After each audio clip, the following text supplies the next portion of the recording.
প্রায় $150 বিলিয়ন মতো আমরা জিডিপিতে কন্ট্রিবিউশন এক্সপেক্ট করছি শুধুমাত্র এই জোনটা থেকে।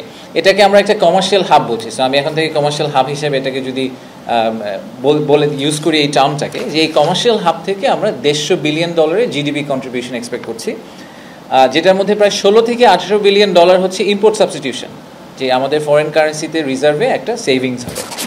আর একই সাথে আমরা আশা করছি যে লজিস্টিক্সে প্রায় $4 বিলিয়ন থেকে $6 বিলিয়ন হবে, 60 থেকে $65 বিলিয়ন টোটাল ইনভেস্টমেন্ট হবে। তার মধ্যে আমরা আশা করছি যে প্রায় $5 বিলিয়ন এফডিআই হিসেবে আসবে, বাকিটা আমরা লোকাল ইনভেস্টমেন্ট এক্সপেক্ট করছি।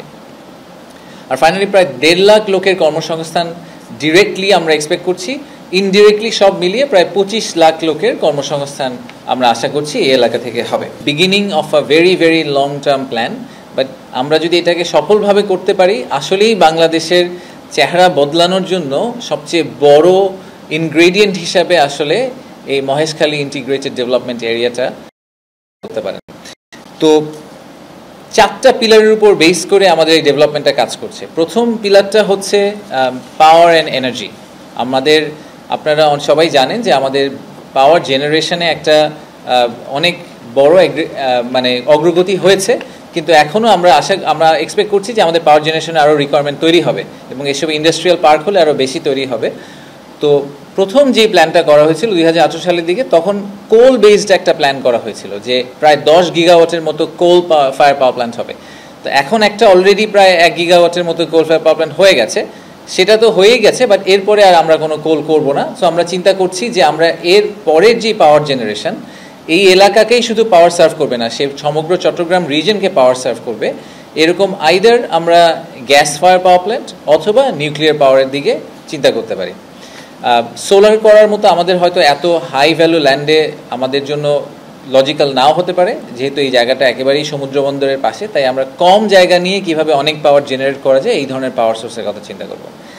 একই সাথে আপনারা এটাও দেখেছেন যে আমাদের গ্যাসের বড় সংকট আছে। গ্যাসের বড় সংকটের একটা বড় কারণ হচ্ছে যে আমরা গ্যাস আসলে আমদানি করার মতো আমাদের ল্যান্ড পজিশনটাই নাই। আমরা 2টা এফএসআরইউ দিয়ে অপারেট করি, তো ল্যান্ড বেসড 2টা এফএসআরইউর কথা আমরা এই মাস্টার প্ল্যানে রাখার চেষ্টা করছি।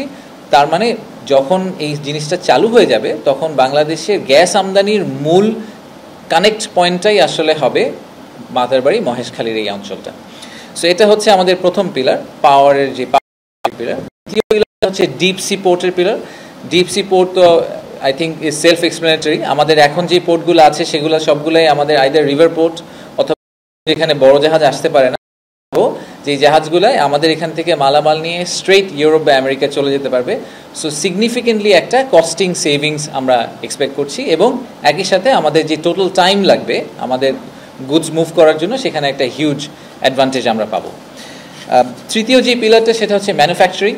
আমাদের ইন্ডাস্ট্রিয়াল পার্ক যেগুলো হবে ভবিষ্যতে, আপনি ব্যাকওয়ার্ড লিঙ্কেজের কথা চিন্তা করেন, যে আমরা গার্মেন্টস করছি, আমরা এর পিছে যে কটন ওয়্যার হাউজিংয়ের কথা বলছি, আমরা ফ্রি ট্রেড জোনের কথা বলছি, এই জায়গাগুলো ফ্রি ট্রেড জোনের জন্য একদম মোস্ট আইডিয়াল, যেখানে আমরা স্টোরেজও করতে পারবো, আবার একই সাথে এখানে যদি কোনো বিদেশি সংস্থা এসে একটা কিছু প্রোডাকশন করে আবার সাথে সাথে বের করে নিয়ে যেতে চায়, এটা তাদের জন্য খুবই আইডিয়াল হবে।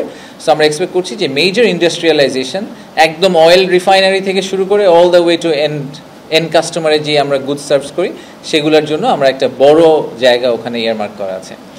আর ফাইনাল যে ফোর্থ পিলারটা, এই পিলারটা আমাদের আগে ছিল না, এটা আমরা এই বছর অ্যাড করেছি বা আমাদের নতুন প্ল্যানে আমরা অ্যাড করেছি, ফিশিং। তো সমুদ্রকে আমরা নিয়ে কখনো অত ভালোভাবে চিন্তা করি না। আমরা সবসময় সব কিছু নিয়ে যখন আমরা ভাবি তখনই আমরা ইনফ্যাক্ট আমরা বাংলাদেশের ম্যাপ নিয়ে কথা বলি, বাংলাদেশ নিয়ে কথা বললে খালি ম্যাপটা চোখে পড়ে, which is our land area.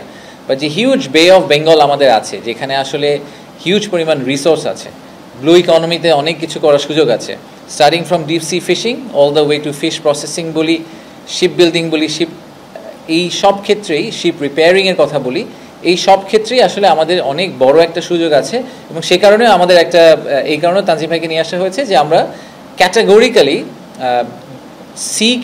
C এর থেকে যেই কমার্শিয়াল আউটপুটটা পাওয়া সম্ভব সেইটাকে মিডিয়া খুব অ্যাক্টিভলি কাজ করবে, একটা লিড রোল প্লে করবে।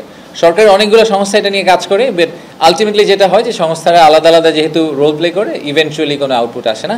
তা আমরা সেন্ট্রাল পয়েন্ট হিসেবে চেষ্টা করব যে সরকারের সংস্থাগুলো সমন্বয় করার এবং একই সাথে ইনভেস্টরদের ফেসিং হয়ে ইনভেস্টরদেরকে বাংলাদেশে নিয়ে আসার চেষ্টা করব। তো এই হচ্ছে আমাদের মোটা দাগে 4টা পিলার। তো এখন যদি আমি একটু টাইম লাইনে যাই যে আমাদের রোড ম্যাপটা কীরকম হবে, 3টা পিরিয়ডে আপনি 2025 থেকে 2055কে সাজাতে পারেন। প্রথম 5 বছর পিরিয়ড, একেবারেই প্রাইমারি লেভেলের জিনিসপত্র হচ্ছে। আমরা ডিপসি পোর্টটাকে চালু করব আগামী 5 বছরের মধ্যে। ডিপসি পোর্ট কিন্তু এখনও চালু হয়নি, মাত্র কন্ট্রাক্ট পাস করা হয়েছে।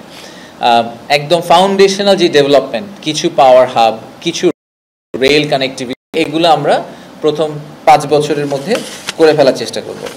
এরপরে আমাদের যেই পার্টটা, সেটার নাম হচ্ছে ecosystem development period. Ecosystem development পিরিয়ডে আমরা পোর্ট ডেভেলপমেন্টের ফেজ 2 কমপ্লিট করব, যেখানে এলএনজি টার্মিনালগুলো হয়ে যাবে এবং একই সাথে কিছু ইন্ডাস্ট্রি দাঁড়িয়ে যাবে। এটা প্রায় আমরা 2043-44 পর্যন্ত আশা করছি, যে 30 থেকে নেক্সট 15 বছর 2030 থেকে 2045 পর্যন্ত আমরা এই ইকোসিস্টেম ডেভেলপ করব।